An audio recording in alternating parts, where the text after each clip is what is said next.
welcome to a new video. So today we're going to go over a little video where we're going to talk about my recent race at the VLN in iRacing. Been getting into a lot of iRacing recently, really enjoying it, and we had a really good race. A lot of issues, but I managed to get my first podium in a endurance race. So I thought I'd share a bit of the experience and a few clips from the stream that we did. If you do want to watch the stream in its entirety, I'll link it on the card here, so you can watch it back if you do want to do that. So the stream started with a VLN practice around the Nordschleife. I hadn't done much practice before this, probably about 3 or 4 laps, and didn't actually have a Nordschleife set up, so I was using one from another race, which, as it happened, had wasn't great on the tyres, that's for sure. So I started my qualifying lap. Started on the out lap of the Nordschleife and got to around just a few corners before Dottingerhöhe and started to notice a little bit of an issue where the car wasn't accelerating correctly and had some strange oversteer under braking. And I noticed through the inputs that my brake pedal was going on. Basically, as I was coming off the accelerator, the brake pedal would either stay on or have spikes of input even though there was no input. So I decided that I was losing so much time with the Nordschleife being very much a track on top speed. I was losing so much time it wasn't worth trying to continue that qualifying lap. So I pulled over, and that meant I had some time from qualifying to try and rectify the issue. Now fixing the issue wasn't simple. I started out with just unplug it, replug it back in, still the same issue. Tried cleaning it, blowing it out, still the same issue. So after trying cleaning it and it not making a difference, I thought the next thing to try would be see if I could just map it out. Check the settings in iRacing to see if there was a way of mapping out like a dead zone, so the bottom, the first start of the pedal travel, which it wasn't. Tried it in the Logitech app. If I increased the sensitivity to like 100%, it was slightly better, but still the same issue. One of the biggest problems was if I was full on the throttle and then went hard on the brake, probably passed around 50%. When I came off the brake and got back onto the accelerator, the brake would pick up an input there, which is probably the biggest issue, especially in any kind of corners where you're turning in, because what would happen is the rear end would overtake me. Next thing that I tried doing was unscrewing the steering wheel base, because the pedals go into the steering wheel base. Resyncing the connection there, still the same issue.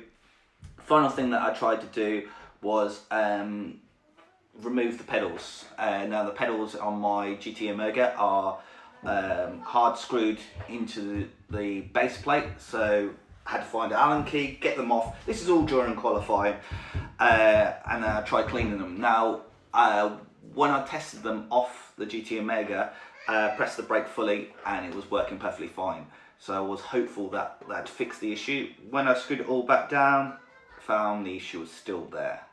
So at this point I didn't really understand the issue fully and didn't know that if I went past about 50% on the braking, that's when the majority issue happened. So I decided I'd start the race, see how it went, see if it was better. If not, I'd box the car, try and fix the pedals, and then just use it as experience. So because of no qualifying, I started 55th in the race. I only had 2 cars behind me on the grid, so right at the back of the grid. And yeah, to start with, some people were cautious, and I made a couple of quick passes just from people not wanting to get involved in any kind of shenanigans on the first lap, which is perfectly acceptable. And then I got onto the actual Nordschleife loop, and the car went round on me. A mixture of cold tyres and the brake input issue that I was having. Went round and nosed into the barrier. No damage, just kind of glanced it because it was quite a slow speed crash. But that put me all the way back down to last overall and last in class. But at that point I kind of got an idea. My thoughts was I wasn't going to tow it, I was going to get the car back round to the pit it on the first lap and try and fix the issue. Now on that lap I started learning a bit more about the issue, and I found that if I did brake past 50%, what I could do is push my brake foot down on the clutch and lift the brake pedal from behind with my left foot. and that would stop it from reading like those phantom inputs. It wasn't perfect. It was going to lose me time per lap, but it meant I could continue racing, and I just needed to remember to not go past that 50% on the braking unless it was absolutely necessary, and then have it in my mind, the next step I need to do is lift that brake pedal. So after the first lap, it was almost completed. I was up to 7th in class, so I kind of got to grips. Of course, some people do die on the first lap, especially of any kind of endurance racing, iRacing, let alone one on the Nurbugring. Got back up to 7th, which I was happy at. Hadn't got all my pace, but there was limitations to that, and yeah, really happy with that.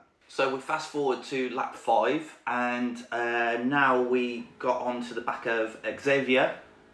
This is now the battle for 3rd, and I did quite a nice pass down Dottinger Her.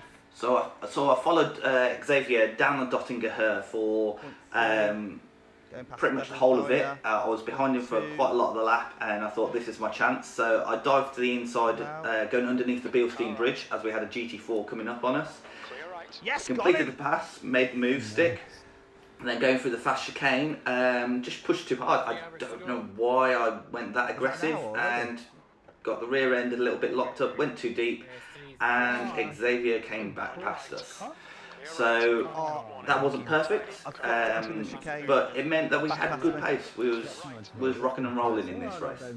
On the next lap, lap 6, we had caught up all the time. We was losing a lot of time in the GP section of the track, just because that's probably where you need to use the brakes the most, and that's the core place that was really struggling. But lap 6, back on Xavier again, let's hoping to make the pass stick.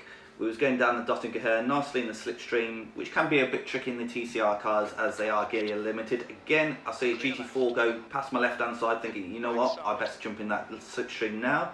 So try and jump in his slipstream, and it gives us that little bit extra pace to go down the inside of Xavier.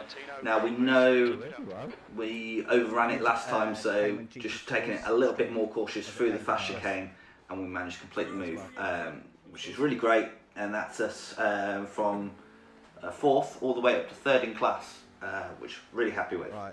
So on the next lap, this is where Xavier kind of had the comeback. As you can see on screen, we're really losing a lot of time through the GP section, going way too deep on the brakes, and Xavier manages to go all the way around the outside of us, coming out of the Mercedes Stadium section. And that's mainly due to we couldn't get on the brakes as hard as him.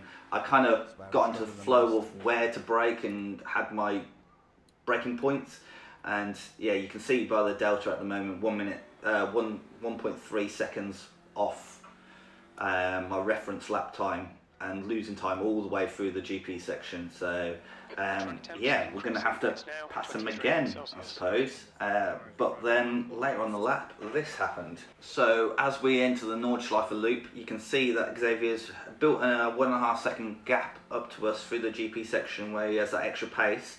And I was just hoping that this is where I'm faster, and let's try and catch him up. Coming into the tricky chicane, and he goes wide, gets a wheel on the grass, spins around. Luckily he goes to the right and leaves plenty of space for us on the left, and we managed to complete the move, and that puts a nice big gap, so he can't use things like the slipstream, because the slipstream can make up quite a lot of pace around here for you. And yeah, we've secured 3rd now. We've got Adrian Denzel 13 seconds down the road. So here we are coming into the pits. This is lap 9. Ideally I wanted to do 10 lap stints, but just felt like the tyres weren't hanging on, and that was just due to a setup. Our setup was quite aggressive on the tyres, and wore them out quite quickly, so we could only do 9 lap stints. So we're into the pits, no damage to repair, grab a quick drink. We are up to 3rd, so yeah, we're doing well, hoping to cling on to this. Next we join the action about 20 minutes on, so we've had quite a quiet 3 laps, just circulating around the Nordschleife, not really catching many people, but now is we get a little bit lap traffic from, I believe it's a GT3 that's coming through. coming up through the compression, up over the rise and into, I believe it's Adenauer Forest. And he kind of goes for it, doesn't go for it. Didn't feel very confident with this guy behind me, so I stay to the left and go, hey, look, GT3, just get on with it. He passes, and this can be the tricky thing of iRacing. Sometimes you can do everything right and somebody else's mistake causes you the issue. As you can see, he goes through.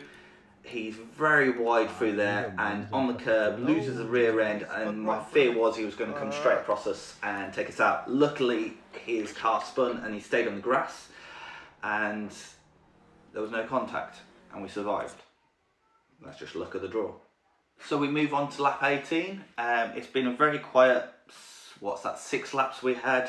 Again, it was just a case of just trying to hit our marks. Ideally, I was trying to do every single lap under 9 minutes, roughly around the 8:57 range. Again, losing a lot of time for the GP section just because we can't get on the brakes too hard. At this point, we're up to 3rd still, and we've got a nice gap to 4th. The tyre wear's come down. After the first split, I believe one of the front tyres was down to about 32%. And as you can see there on the screen, we're down to about 43%. So we saved 10%, and that's due to the track evolution and just being a bit more aware of it. I wasn't sure how the tyre wear was going to go on, so being more aware of it, you can kind of work towards it. It also meant that I was thinking, you know what, this is going to be my final pit stop. I didn't change the rear tyres. In hindsight, I maybe should have, because it doesn't, in TCR it doesn't cost you any time, as the car is stationary and fueling and changing tyres at the same time. But if you don't gamble, you don't gamble. So it's trying to make up the gap. I think the gap between me and Denzel was about 20 seconds to first and about a minute, 20 seconds to second and about a minute to first. So we were definitely there or thereabouts and definitely fighting for it. So now we're on to lap 19, a little bit further through the race, and yeah, just trying to keep it consistent, try and close that gap. But again, this is an example of what can happen in endurance racing. So coming down to the final corner, GT3's passed me on the Dottinger, and I turn in and there's an Audi GT3 facing towards me. Which can be quite scary, but luckily he did the right thing, kept on the brakes, stayed to one side, knew that I was coming, gave me the space. Some cars have dropped out at this point, so we are quite spaced out around the track, which is quite nice, but then it's sometimes not got as much door-to-door racing. Now you join us on lap 20. At this point we're getting lapped by a lot of the GT3s, and they are actually quite close. If my memory serves me correctly, it's like 3rd to like 10th or 11th, we're all within a minute of each other on the same lap, and you can see coming down to the corner before the carousel, absolute dive bomb, and he doesn't manage to pull it up either. So that's quite annoying from my point of view, because as you can see, we was on a decent lap. He's gone up the inside, cost me time, and yeah, he's lost himself time as well. I think it would have been better just to follow us and then just get us on the power. You can see the TCR is quite fast through the carousel as well, so it's kind of waiting for him to overtake, and it's on quite a tight corner there, and that does make that next corner even tighter for him. So maybe he should have used the noggin and got us on the exit. And now we're on to lap 21, still in lap traffic of the GT3s, and this bit is scary. So we're on the back straight, going up the hill, Audi R8 goes past us and then absolutely loses it. You can see he hits the wall. At one point, I'll slow it down for you, I thought he's hit the wall and he has a kind of a little twitch. And I think, you know what, this is coming straight back across me, but luckily he goes back towards the wall and then comes across after I've gone through. So saved my bacon there, absolutely saved it. Right, we fast forward to lap 22, again still in the traffic, and I think this is, I'm trying to catch Denzel. You can see he's 20 seconds ahead, and this is probably the scariest moment of the race. Now bear in mind, so it's lap 22, so we're what, 42 minutes as he's in there, away from the end of the race. Now I can see the GT3 is catching us, and he's going to catch us down this power section here. GT3 is a lot faster in a straight line, and I could see he's catching, Just trying to figure out where he may catch us. I'm thinking maybe just before the corner, before the carousel. And I can see him in his my rear view mirror flashing me, so I'm trying to stay to the left as much as possible, but look at that. There was not much space between us there. Yeah, it's a bit of a nutty move. With 42 minutes left of a 4-hour race, I'd probably err on the side of caution. You can see he is in 11th. He's got not much to play for, 12th is 30 seconds behind. Yeah, it's a bit of a crazy move, but we both survived, so let's live and let live, shall we say. So now we fast forward to the final lap, lap 28. You can see us going down the Dottinger here. Last lap, we secured 3rd in class, which was fantastic. My first podium in an iRacing endurance, which I'm really chuffed at. Really had fun. This is kind of race that if you do like the Nurbugring, the Nordschleife in particular, just get in that groove and just let it flow. And you can pick it up. Really chuffed as we were going across the line. Had loads of people in the chat. Yeah, and I don't know.